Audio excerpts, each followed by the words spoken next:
Le confinement drastique instauré en Afrique du Sud l'année dernière pour lutter contre la pandémie de coronavirus a eu des conséquences dévastatrices sur la santé mentale de nombre de personnes. À l'heure actuelle, le groupe sud-africain de lutte contre la dépression et l'anxiété reçoit 140 000 appels à l'aide par jour contre 60 000 il y a un an. Les gens appellent pour diverses raisons. Ils ont besoin de denrées alimentaires, peinent à trouver un emploi ou rencontrent des difficultés financières. La pandémie a eu un impact très fort. Les horaires de travail ont changé, les travailleurs font des journées plus courtes et sont donc moins payés. C'est une réelle source d'anxiété. Et il y a aussi les parents qui ont du mal à faire l'école à la maison.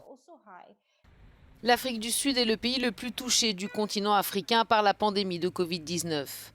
À l'angoisse engendrée par le coronavirus s'ajoute le stress lié à la situation économique du pays et l'anxiété face à l'isolement et au manque de lien social.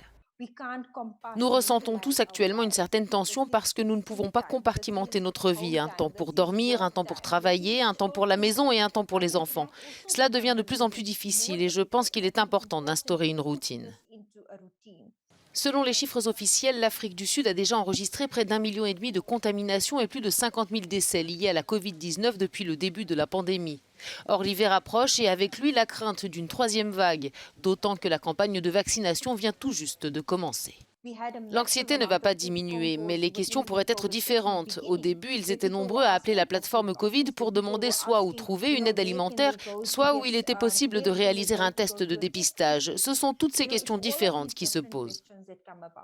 Malgré la lassitude et le mal-être, conséquence de plus d'une année de restrictions, les autorités sud-africaines restent vigilantes et mettent en garde la population quant à un relâchement des mesures de prévention, en ligne de mire notamment le nouveau variant désormais dominant dans le pays.